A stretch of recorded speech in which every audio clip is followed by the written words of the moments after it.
الله الرحمن الرحيم كسعود دمان ملكيلياشا شركتها موتوباجاجكا og guddiga iskaashatada gaadiidka mootobajaajka og gudoomiyaasha degmooyinka iyo deegaanada gobolka Banaadir og agaasimaha waaxda gaadiidka iyo ganaaxyada dawladda hoose ee Xamar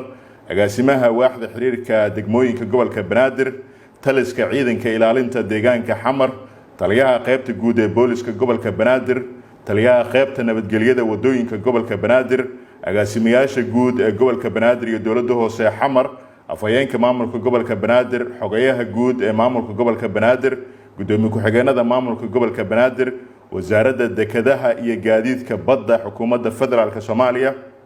wasaaradda gaadiidka iyo duulista hawada xukuumadda federaalka Soomaaliya og xafiiska ra'iisul wasaaraha xukuumadda federaalka Soomaaliya og xafiiska madaxweynaha jamhuuriyadda federaalka Soomaaliya ujeedo wargelin gudoomiyaha gobolka Banaadir ahna duqa magaalada Muqdisho markuu arkay dastuurka jamhuuriyadda federaalka Soomaaliya markuu arkay sharciga maamulka gobolada iyo degmooyinka dalka ee number 6 soona baxay 12kii bishii labaad ee sanadkii 1980 markuu arkay qaraarka ka soo baxay golaha wasiirada xukuumadda federaalka Soomaaliya 30 Maars sanadka 2023 kaasoo lagu go'aamiyay nidaaminta gaadiidka mootobajaajka arintaas oo fulinteeda loo xil saaray maamulka gobolka Banaadir markuu arkay warqadda sumadeedu tahay daha ma ga dama 01 ama eber hal 16 eber 8 ee soo baxday 17 bisha afraad sanadka 2023 ujeedadeedu tahay hakinta soo dejinta mootobajaaj mootogaari iyo mootada laba lugaaleeda ah markuu arkay warbixinta guddiga xal u helidda mootobajaajka magaalada Muqdisho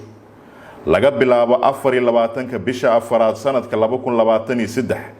dhammaan milkiilayaasha iyo shirkadaha gaadiidka mootobajaajka waxaa la idinku wargelinayaa in aad iska diiwaan gelisaan goobaha maamulka gobolka Banaadir iyo dawladda hoose ee Xamar u asteeyeen diiwaan gelinta si loogu sameeyo tirakoob iyo midabeen ama kalareen ama rinjiyeen intaba sidaad u taqaanaan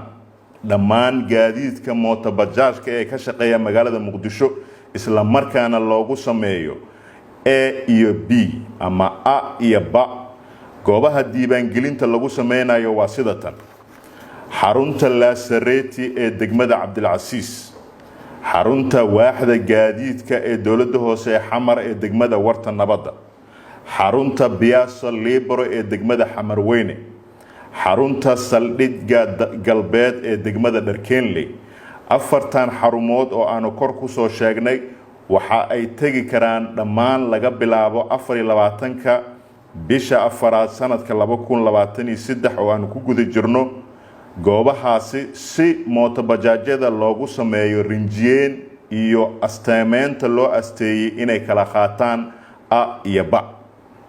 fiiro gaar ah cid allaale cidii u hogaansami weyso awaamiirta sare ku xusan waxaa laga qaadayaa tallaabo waafaqsan sharciga sidaas daraadeed mas'uuliyiinta warqadan ogeysiinta ku leh waxa iyaguna lagu wargelinayaa in sidaas ay ula socdaan isla markaana ku gacan siiyaan guddiga u xil saaran diiwaan gelinta iyo midabeynta mootooyinka bajaajka magaalada Muqdisho maasanidin